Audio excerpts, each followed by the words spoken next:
My name's Eliza and I'll be talking to you about citizenship. In citizenship, we've been learning about stereotypes. Do you know what a stereotype is?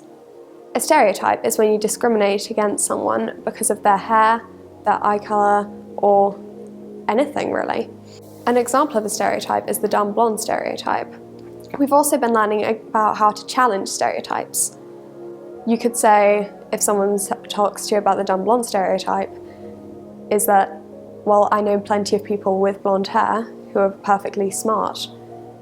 Have you heard about Rachel Riley? She's on Countdown and she is immensely clever. There are also many other examples of blonde people who are really smart, so you shouldn't listen to any of these stereotypes. I think citizenship is important inside of school and outside of school because it helps challenge these stereotypes and helps people with smaller voices stand up for themselves.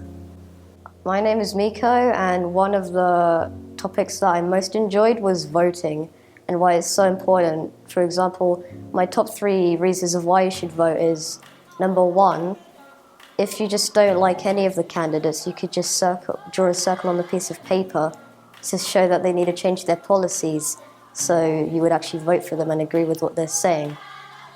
Number 2 is that if you think that you don't need to vote, that's just not right, because in the last election, for example, so many people did not vote, and if they did, it could have made a massive difference. And the last reason is, if you think your opinion is not needed, then that's also just completely wrong, because you have freedom of votes, and you don't need to feel pressured if people don't agree with you on what you say. Hi, my name's Trinity, and one of my favourite topics we learnt is crime and why it occurs and its consequences of it.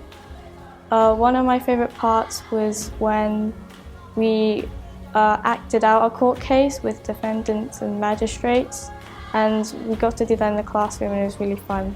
It's important to learn about crimes because we get to understand how it works and why people do it, like what laws are against it and what's the reasoning behind it.